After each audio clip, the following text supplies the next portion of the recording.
Hi guys, welcome to Vlogmas Day 15. I'm really excited to share today's video with you. I've been wanting to share it for quite a while because this year I took part in I can't remember the name of this challenge. It's the Great Food Blocker Cookie Swap. I kept getting all the words jumbled around when I was trying to film this video earlier.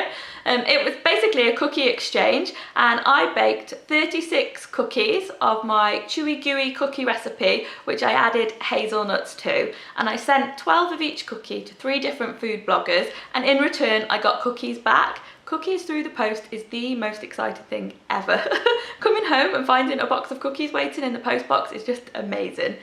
So it's actually a charity swap, so everybody that takes part made a donation to the kids cancer charity, and then also all received cookies as a bonus. I'll leave all the links about the charity below so you can check that out.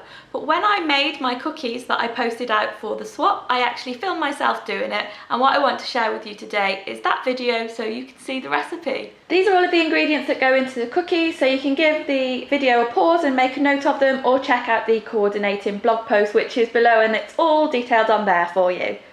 I probably got a little bit carried away in Wilkinson's with all of the food wrap packaging that they've got, but they've got a really nice selection this year. So these cookies have got to go through the post.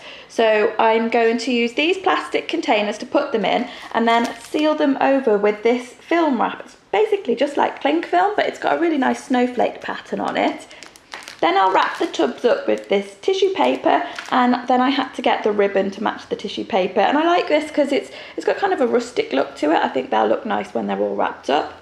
And I also couldn't resist these made for you tags. So I have to include the ingredients list, and I thought these would be perfect to just write the ingredients on the back, and that's in case anyone's got any allergies or anything. So you cream the butter and sugar together and then add the eggs. Mix in the eggs, and then we're going to slowly add the flour mixture. I've added in the cinnamon and vanilla. I normally actually use nutmeg in this recipe, but I didn't have any, and cinnamon works as well. So I'm adding the chocolate in now, and I've just broken these into squares. I haven't chopped them up at all. They're going to be really big chunky bits of chocolate. It's going to be difficult to stir in, but it'll be worth it to have whole pieces in the end cookies. And I'm also doing whole hazelnuts for the same reason. The cookies have got to be a bit smaller than normal, and I want them to be something really special, and not just a little tiny fleck of chocolate or a tiny piece of hazelnut. Whole big mouthfuls of chunkiness. They're going to be chunky cookies. Once you've combined the mixture, you want to make little cookie dough sausages. So I've spread a couple of dollops of the cookie dough out onto this sheet of cling film, and I'm just squishing it down now to make a sausage shape, and then you just roll it. This sausage of cookie dough I'm going to leave to firm up in the fridge for about an hour, and then I'll be able to easily slice nice even cookies off it.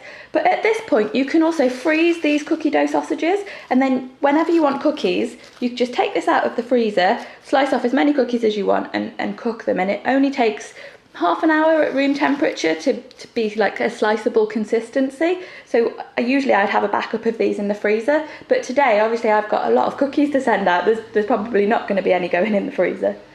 I've cooked the cookies now. They take 8 to 10 minutes at 175 degrees. I've waited for them to cool. I've wrapped 2 of the boxes up, but I'm just going to show you how I do it with this one. So I've got my fancy piece of wrap and then put the lid on. So this one I'm going to wrap in red dotty paper. So we'll just roll it up,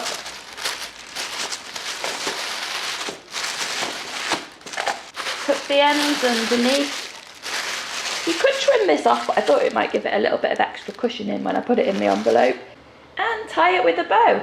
I've also added my made for you label. I'm going to pop these round to the post office now and wait for my cookies to arrive back from other people. They're going to be so much fun getting cookies in the post. So those were my chewy gooey cookies with hazelnuts. I think the packaging just finished them off really nicely.